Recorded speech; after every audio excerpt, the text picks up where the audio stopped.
Bei der Auswahl ihrer ERP-Systeme setzen junge Unternehmen und Unternehmen im E-Commerce und Onlinehandel nicht mehr auf Sage. Ich bin Inga von S&S Softwarepartner und mein Kollege Dirk wird uns heute erzählen, warum das so ist. Hallo Dirk.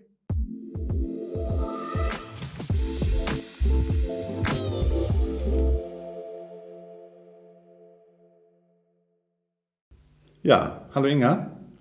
Steile These, Dirk. Du sagst, dass Sage in der Krise ist und E-Commerce-Unternehmen nicht mehr die ERP-Systeme von Sage auswählen. Warum ist das so? Ja, also erstmal vielleicht, woran sehen wir das? Woran machen wir das fest? Wir sehen im Moment eine ganze Menge Wechsler, die größere Schmerzen haben. Das hat ganz unterschiedliche Gründe. Das sollten wir uns gleich mal bei den einzelnen Lösungen angucken. Und wir sehen auf der anderen Seite, dass junge Unternehmen, die digitale Geschäftsmodelle anbieten, die in dieser digitalen Welt leben, ebenfalls einen großen Bogen um Sage machen. Das heißt nicht, dass es nicht einzelne Unternehmen gibt, die das einführen und dass es dort nicht Referenzen gibt. Das heißt aber, dass es ganz klar Lösungen gibt, die da präferiert werden. Und da rede ich jetzt nicht von unseren Lösungen, ja, wir sind ja auch Anbieter von Lösungen, sondern das werden wir vielleicht auch nachher nochmal transparent machen. Das sind ja noch mehr als die wir jetzt anbieten. Nur Sage fällt da gerade komplett runter. Okay. Sage ist ja ein Unternehmen, das macht mehrere Milliarden Umsatz weltweit. Ja. Lass uns aber mal den deutschen Markt betrachten. Von welchen Lösungen sprechen wir denn überhaupt? Darf ich damit anfangen, von welchen Lösungen wir nicht reden? Gerne. Von welchen Lösungen reden wir nicht? Ja, also wir reden über ERP-Systeme. Ja, also wenn ich mir das Portfolio angucke, fangen wir mal an bei Sage 50. Leute aus meiner Generation, Kaufleute aus meiner Generation kennen noch den alten KHK Kaufmann. Der wurde dann irgendwann, der stammt noch, ich sag mal, aus den 80ern. Der wurde dann irgendwann von Sage übernommen, hieß dann Sage KHK, der heißt heute Sage 50. Ist natürlich ein bisschen modernisiert, aufgepeppt, an der Oberfläche wurde gearbeitet, an der Architektur wurde gearbeitet. Es ist aber im Kern immer noch diese alte Lösung. Ist kein ERP-Produkt, ganz klar. Ist eine Lösung für kleinere Unternehmen, aber gehört nicht zur Kategorie der ERP-Produkte. Okay. Wir haben noch, es gibt noch eine andere, um die Begriffsverwirrung ein bisschen schlimmer zu machen, es gibt noch ein anderes Sage 50. Das stammt auch aus einer Übernahme, wird in dem angelsächsischen Markt vertrieben, kommt von, das ist das alte Peachtree Accounting. Das heißt, das Sage 50 in Deutschland, in Dach ist KHK Kaufmann, im angelsächsischen Bereich Peachtree Accounting. Ich weiß nicht, ob es noch weitere Varianten irgendwo auf der ganzen Welt gibt. Und da gab es ein Rebranding 2013, ist auch eine Übernahme von 1998. Also es sind keine eigenen Lösungen, zählen aber beide nicht zum ERP. Sage 100, früher mal Maß 90 bzw. Maß 200, nehmen wir ebenfalls außen vor, gehört auch nicht mit zu den ERP-Systemen. Und auch Sage 300, das ist dieses frühere AgPack, auch eine Übernahme von Sage, aber gehört auch nicht in dieses Segment der ERP-Systeme für den Bereich E-Commerce. Das passt da einfach nicht rein. So, das sind die Systeme, die wir nicht angucken. Wir gucken uns eigentlich deswegen heute mal ein bisschen genauer die beiden Flaggschiffe an, Sage X3 und Sage Intacct. Sage Intacct, ganz genau. Und auf die werden wir gleich mal ein bisschen schauen müssen, aber vielleicht schauen wir vorher noch mal ein bisschen auf Sage selber. Okay, weil die haben auch Probleme. Okay, erzähl. Ja, also zunächst mal, ich glaube, ihr habt eben an der Aufzählung schon gemerkt, Sage hat ganz viel dazu gekauft. Also ich würde jetzt nicht so weit gehen zu sagen, das ist kein Softwarehaus, aber keine von den Lösungen kommt von Sage selber. Und man muss Sage sagen, in bestimmten Bereichen fehlt ihnen auch wirklich diese Produkt- und diese Entwicklungskompetenz, ein eigenes Produkt zu entwickeln. Mache ich an mehreren Bereichen fest. Wir sehen zum Beispiel, wie die Kundenzentrierung aufgebaut ist und wie das Produktmanagement dort funktioniert.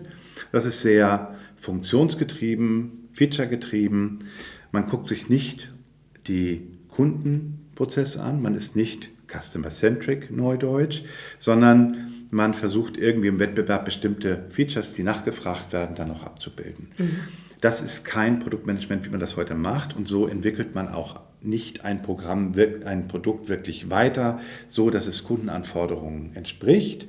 Ja, so sorgt man einfach nur dafür, dass ein Produkt zusätzliche Features hat, aber sich ganzheitlich nicht an den Marktbedürfnissen orientiert. Was ein Problem für Sage ist, und Sage kann da in Teilen natürlich was dafür, aber was das Ganze noch verschärft, wir haben in den letzten Jahren massiven Braindrain erlebt. Andere, modernere Anbieter schauen sich natürlich auch ein Unternehmen wie Sage, das so ein bisschen wackelt, an und suchen sich dann die besten Leute raus und machen denen attraktive Angebote. Und viele wichtige Köpfe sind in der Vergangenheit zu moderneren Anbietern gewechselt. Da sind noch viele tolle Kollegen, ne, nichts gegen die, aber dieser Braindrain hat stattgefunden und darunter leidet Sage auch, weil du da einfach Kompetenzen verlierst. Und diese Unternehmen haben natürlich gerade nach den Leuten gesucht, die eher agil denken, die kundenzentriert denken und die ein tiefes Verständnis von Kundenprozessen haben, weil das macht heute den Unterschied. Ja. Jetzt haben wir schon eine ganze Menge über Sage gelernt. Ja. Lass uns doch aber mal zu den Produkten kommen, über die wir eigentlich sprechen möchten, über die ERP-Systeme. Ja, also zunächst mal, das sind gar nicht unbedingt jetzt zwingend wirklich nur Cloud-Produkte, wie viele andere Wettbewerbsprodukte, über die wir gleich nochmal reden können. Sage X3 kannst du sowohl on-premise als auch als Cloud-Version kaufen oder als Rechenzentrumslösung betreiben. Das Ganze ist, wie vorhin schon gesagt, eine Akquisition aus Frankreich. Die Lösung ist vor 20 Jahren. Die Lösung ist noch deutlich älter. Und ich sage mal, das geht jetzt damit los. Das Problem ist, das Bedienkonzept hat sich kaum geändert. Wir haben ein hoffnungslos veraltetes Bedienkonzept. Ich habe dazu ein Bild mitgebracht von der Firma Nucleus Research. Und da kann man jetzt mal X3 sehen, wo die in der Bedienung sind. Der Funktionsumfang ist okay, ja, der ist ja schon auf der rechten Seite, wie man hier sieht, aber das Bedienkonzept ist unbefriedigend. So, und das ist das, was Nucleus Research dort macht, ist ja keine gekaufte Bewertung, sondern die befragen wirklich Anwender und erzeugen dann diese Studien und diese Vergleichsübersichten zu ERP-Systemen. Und wenn man in so einem Vergleich, ich sage mal, wettbewerbsfähig sein möchte, sollte man möglichst da rechts oben in dem rechten oberen Quadranten sein und nicht so weit unten. Ja?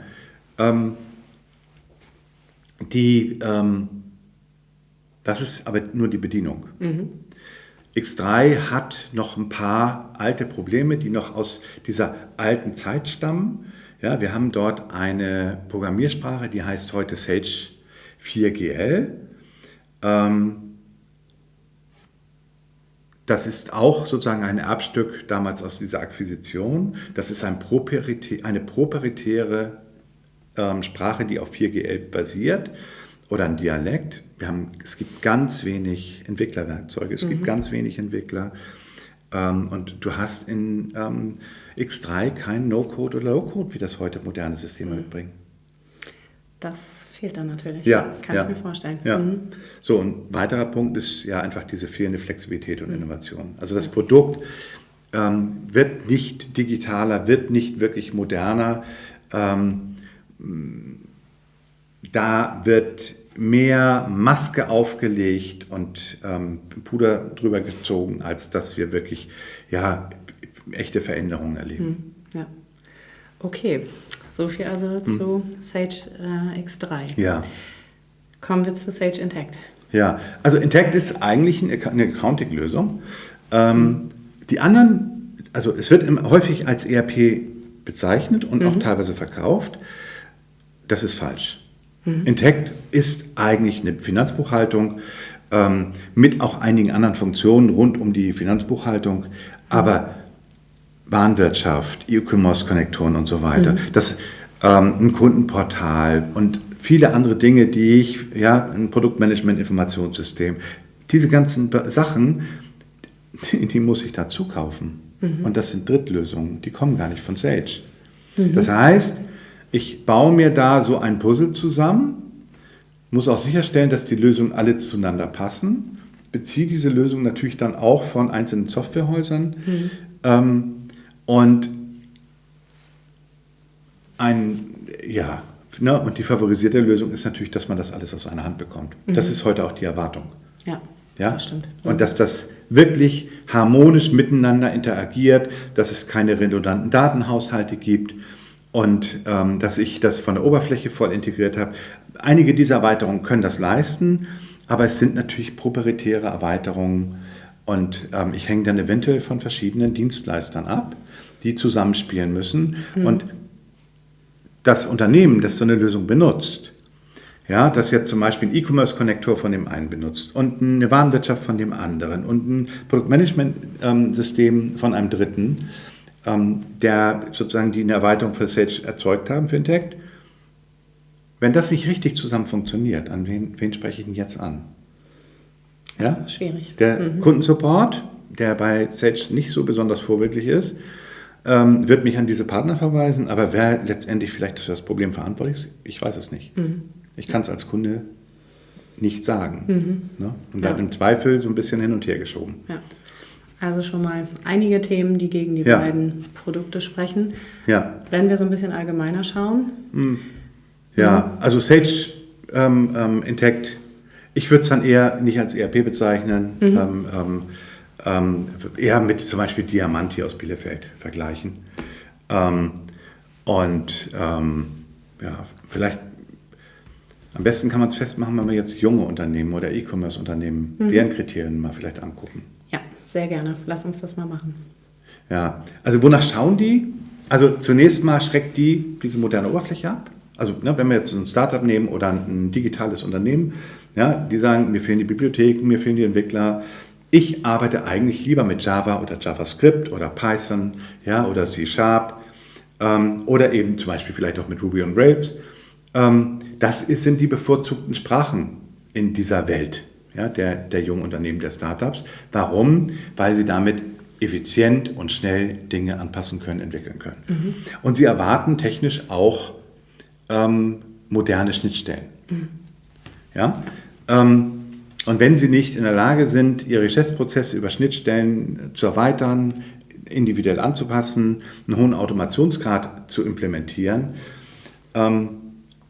die gucken halt, wenn sie sich Sage X3 angucken, auf einen sehr überschaubaren Pool an APIs.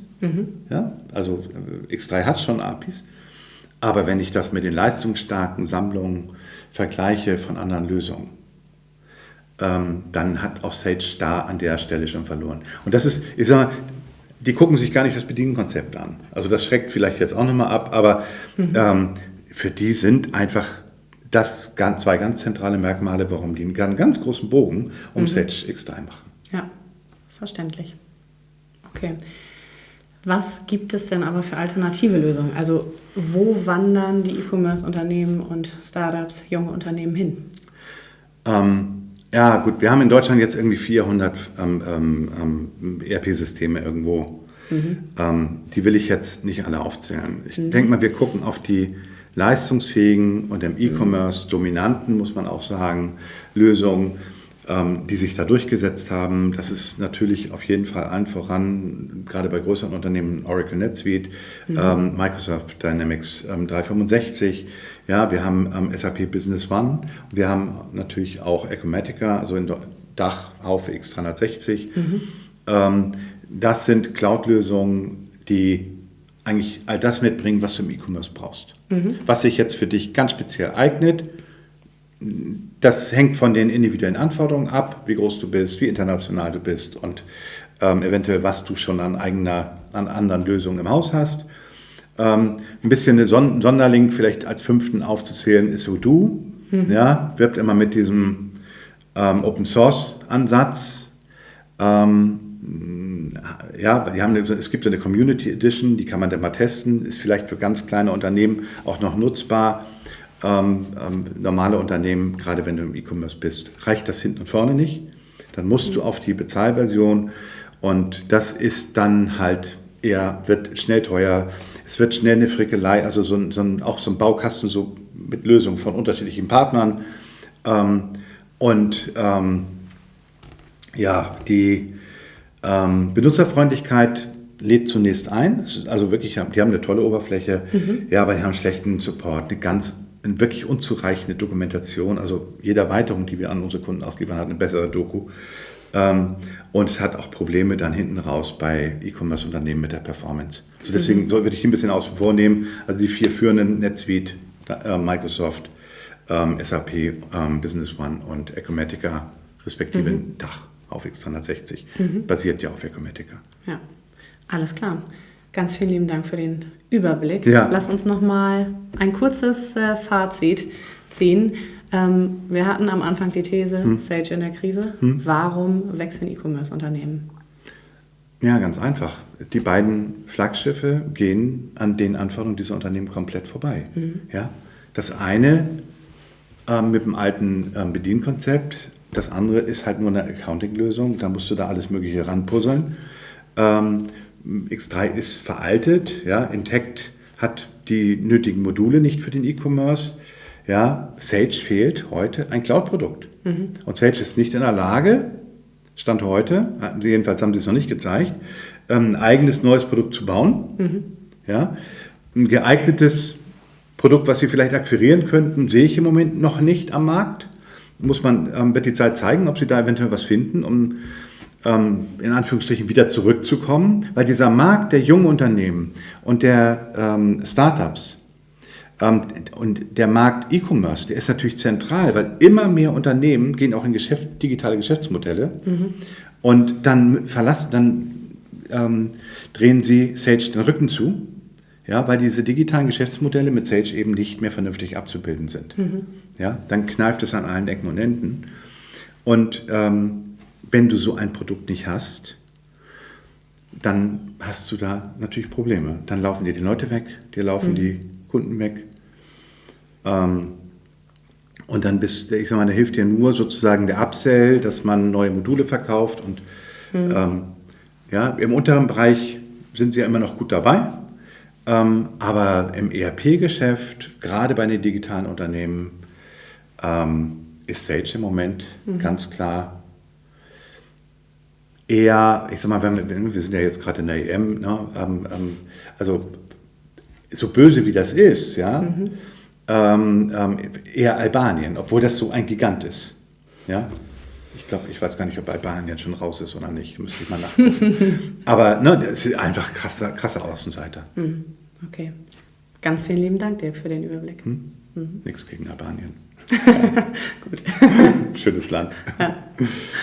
Wenn dir dieses Video gefallen hat, dann darfst du natürlich sehr gerne unseren Kanal abonnieren. Und falls du noch Fragen hast rund um das Thema ERP-Systeme, komm gerne auf uns zu. Unsere Kontaktdaten findest du wie immer unten in der Beschreibung zum Video. Bis zum nächsten Mal. Tschüss.